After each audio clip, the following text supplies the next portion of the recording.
Gaming at 50, it's kind of like drinking alone. But let's start with Catan.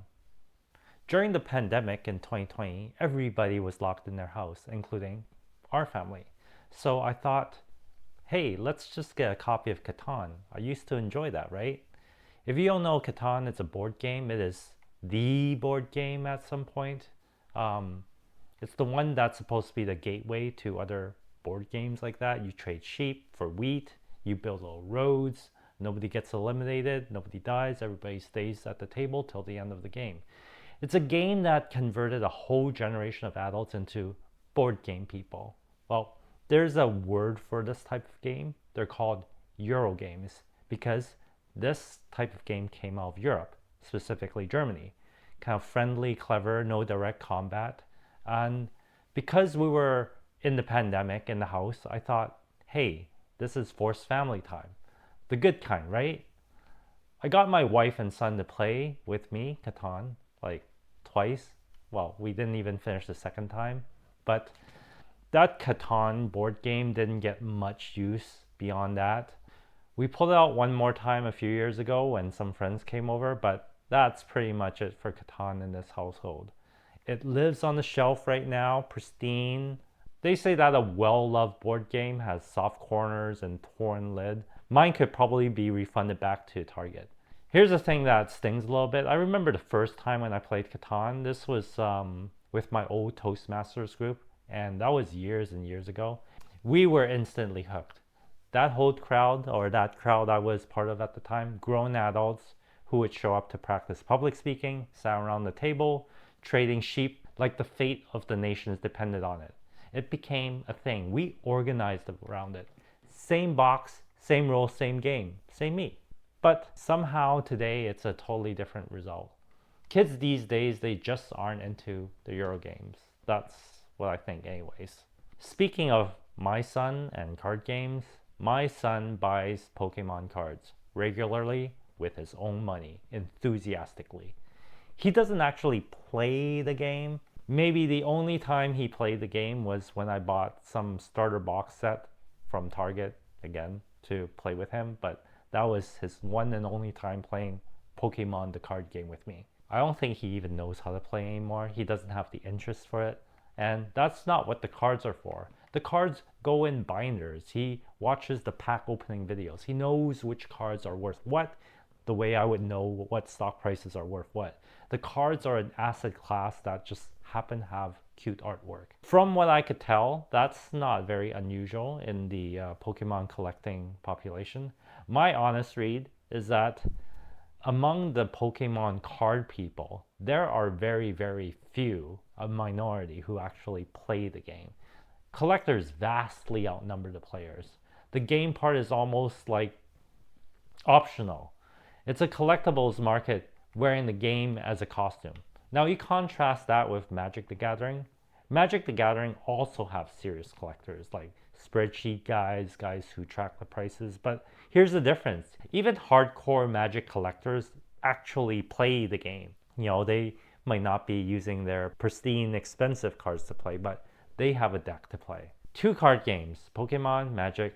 The word game means completely different things in each one. I have a new beat now, by the way. Card games and what words mean when I say card games. Like, card games is just a label. Back to being 50 years old. Now, to be fair to the 50, I've been setting it up as a villain. Kids won't play. My Catan box is pristine. I should check the math on that because it's a little bit more complicated than that for me. I moved from Vancouver to New York about 14 years ago, which means if you do the math, I would have been in my mid 30s when I landed, but mid 30s. Like, I had friends who had time. It was the game nights in those days. It was just a text message. Hey, you guys around for Friday? Done. People showed up. People stayed late. Nobody had to leave to relieve a babysitter. These days, not so much. It's not that the friends are gone. It's just that everybody's time is gone. Like the kids, the careers, calendars that look like Tetris boards, like getting 3 adults into the same room in the same evening is now a negotiating that takes weeks and dies in group chat about 90% of the time.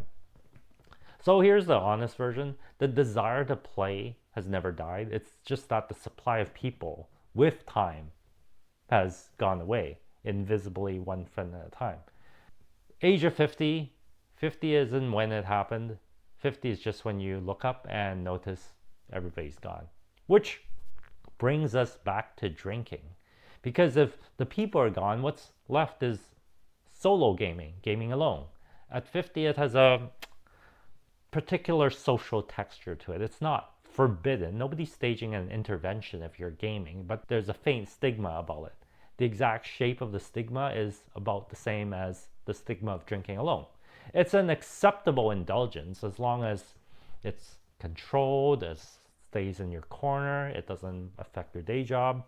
You don't hide it, but at the same time, you don't come right out and mention it at work. You're not going to be at the coffee machine at work and say, yeah, I was up last night playing a card game against a stranger. You could, but nobody would report you, but you probably wouldn't volunteer that information. And the games industry understand my demographic perfectly. Look at the people that are picking up like Hearthstone and Marvel Snap. It's the endless aisle of mobile games. Like, what do they have in common? Like 10-minute sessions, playable in bed, playable in the hallway, zero logistics, no table, no scheduling, no second human required, especially. These games are engineered for people who game the way you would have a quiet drink after everyone's gone to bed, like a glass here or there, just one before you hit the sack. Now, I have to tell you what happens on most nights because it's not games.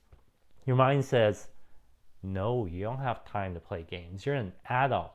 You shouldn't be starting that game because that would be frivolous.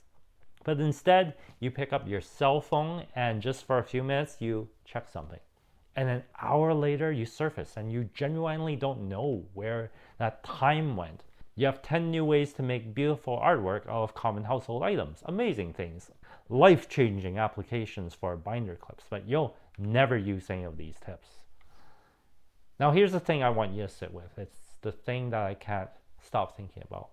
If I were playing an actual game for an hour, like real games, rules, decisions, and maybe even a human, there's a bell ringing in the back of my head, like 60 minutes in. It's like, danger, danger, shouldn't you be doing something more productive right now? You're 50 years old, there's stuff to do.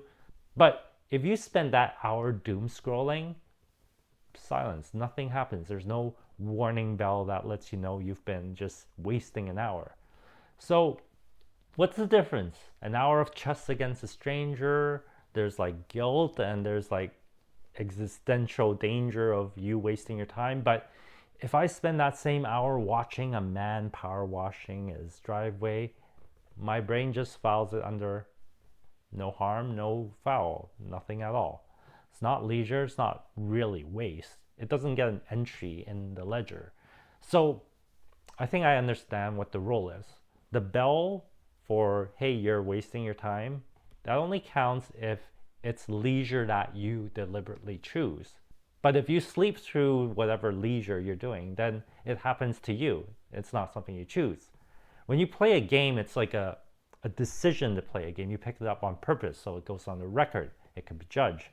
But when you're doing scrolling, it's kind of ambient. You never really decide what you were doing. You just found yourself doing it. And the bell, the alarm bell of, hey, you're wasting time, only audits conscious decisions, which means the bell is broken. It punishes the honest hour of play, but it waves through the stolen hours. I have this bell, and I know you do too. Here's the thing I believe, and I'll say it plainly. For a certain segment of the population, games just clicks in our brains. My brain, your brain probably. Something about pulling out the rule book and reading the rule book and actually enjoying reading the rule book, which maybe I like a little bit too much, and then taking that system, learning it, and matching wits against somebody else. If you have that wiring in your brain, that wiring doesn't age out. I'm sure of that. The friends of time are no longer available, but that wiring is idling, waiting for something to do. So this is where I've landed. You can decide whether it's wisdom or an elaborate scheme to get past the bell. I can't justify playing games for long hours, but because that alarm bell wins every single time. And honestly, at this age, maybe it should. I found a loophole which the warning bell will allow. That is making a game. Making a game passes the alarm test because it's a productive shape activity. There's code, there's thing that exists afterwards, there's progress you can point to, and the bell looks at the evening spent building and stamps it with an approval because the same brain, same wiring, same joy of systems and rules, but there's no alarm that you're wasting time. Here's the part that makes it more than a loophole. Making my own game was a childhood dream, not just a dream, it is the dream. It's literally the reason why I learned to code in the first place. Little old me did not learn programming to move enterprise data from one database to another for 30 years. Little me learned programming to make games. The career just kind of happened. And with AI today, one person, like with your job intact, that dream is within reach. Not hypothetically.